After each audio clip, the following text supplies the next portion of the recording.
This talk is going to be on amyotrophic lateral sclerosis, or ALS. ALS is a neurodegenerative disorder affecting upper and lower motor neurons and can be associated with variable pathology of non-motor systems as well, including the substantia nigra, spinocerebellar tracts, dorsal columns, and autonomic nervous system. The vast majority of cases are sporadic, but there are a variety of different familial forms. ALS and two other diseases known as progressive bulbar palsy and progressive muscular atrophy are generally considered to be variants of a single clinical pathologic syndrome. So I'll review a few general clinical features. The clinical diagnosis is based upon criteria and the exclusion of other diseases associated with motor neuron loss by electrophysiological findings, pathological findings on biopsy, and neuroimaging evidence. The presence of evidence of lower motor neuron degeneration by clinical, electrophysiological, or neuropathological examination, evidence of upper motor neuron degeneration by clinical examination, and progression of the motor syndrome within a region or to other regions as determined by history or examination are features that favor the definitive or probable diagnosis of ALS. The protein TDP-43 is central to the pathogenesis of ALS. The pathological aggregation of TDP-43, which if you remember from our discussion of FTLD, TDP, is an RNA-DNA binding protein, is central to the development of neurodegenerative changes in ALS. And similar to other neurodegenerative diseases, the inclusion bodies formed by TDP-43 can be identified by immunohistochemical staining. Some patients have a mutation in the TDP-43 gene, TARDBP, causing ALS, and this has served as a mechanism for discovering more of the pathogenesis of this disease. Several other proteins probably interact along a pathway leading to TDP-43-linked neurodegeneration.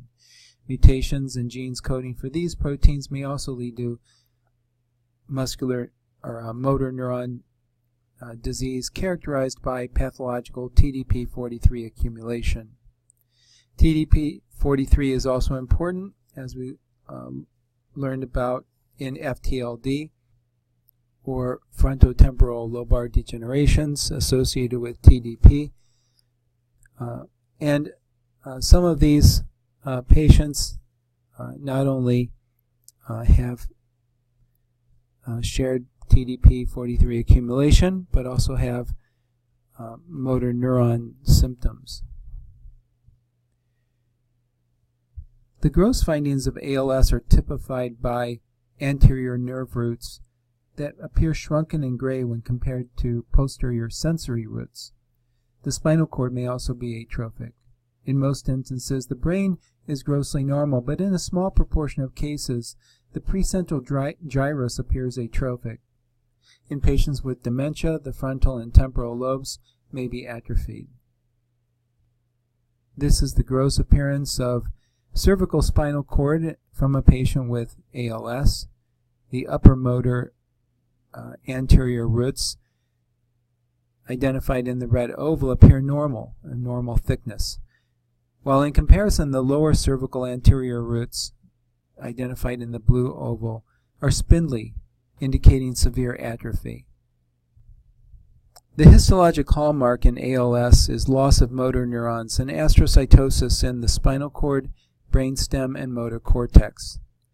Bonina bodies are intracytoplasmic inclusions that are characteristic for ALS, but are sparse in most cases, and so they're not really diagnostically useful. There's a variety of other unnamed inclusions that can be seen, but are best identified by immunohistochemical stains for ubiquitin or nucleoporin 62. Both of these proteins, as you know, are part of the autophagy pathway. This image shows this histologic hallmark in ALS, the loss of neurons. Marked depletion of neurons with gliosis from the anterior horn of the spinal cord is shown by the large pale area. This image shows Bonina bodies, which are small eosinophilic inclusions. They're often arranged in small beaded chains and are sparse in most ALS cases. So when you find them, it's very helpful, but unfortunately they're hard to find. What's easier to find are these larger hyaline inclusions that appear as homogeneous bodies that displace the Nissl substance in neurons. They don't have any particular name, but what's useful for them is that they can be identified by immunohistochemical staining. These inclusions are better identified with anti-P62 or anti-ubiquitin antibodies, and they take a variety of different forms and appearances. The inclusions may appear as compact dense structures, as seen in panel A, or form skeins that wrap around the nucleus, like in panel B, form inclusions that extend into the nerve cell processes, or they can be found in a combination of granular cytoplasmic material as well as filamentous skeins. Note how these inclusions superficially resemble Lewy bodies that we see in Parkinson's disease. So you have to identify which immunohistochemical stains for specific proteins are being performed. In many patients with motor neuron disease, there is aggregation and abnormal location of the protein TDP43, as we've mentioned. Normally this protein is located in the nucleus, but in ALS the protein accumulates in the cytoplasm and forms inclusions that we just saw. TDP stains all nuclei, as we mentioned. That's where it's normally found, so there's kind of an internal control when we look at these in diseased tissue. In ALS, TDP43 staining moves from the nucleus to the cytoplasm, as we see in these two neurons. This is a montage of TDP43 staining in ALS. The majority of motor neurons in this spinal cord in panel A show cytoplasmic inclusions that are immunoreactive for TDP43 and loss of normal nuclear staining.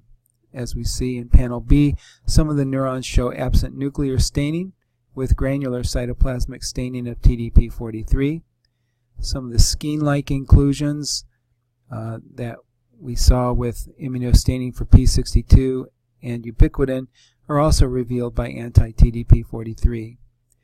In panels D and E, these two neurons show dense TDP-positive inclusions with threads extending into nerve cell processes, and so are reminiscent of classic and cortical Lewy bodies. In closing, I would be remiss if I didn't mention Lou Gehrig in a talk about ALS. For many years, this disease was known by the name Lou Gehrig's disease in recognition of this famous Hall of Fame baseball player. Lou Gehrig played for the New York Yankees in the 20s and 30s. In over 15 years, he led the team to 6 World Series titles and set the mark for the most consecutive games played, which wasn't broken until 1995 with Cal Ripken Jr. He retired in 1939 after getting diagnosed with ALS and passed away in 1941. He was diagnosed at the Mayo Clinic with amyotrophic lateral sclerosis. His diagnosis with the disease helped put spotlight on the condition, and in the years after he passed, it became known popularly as Lou Gehrig's disease.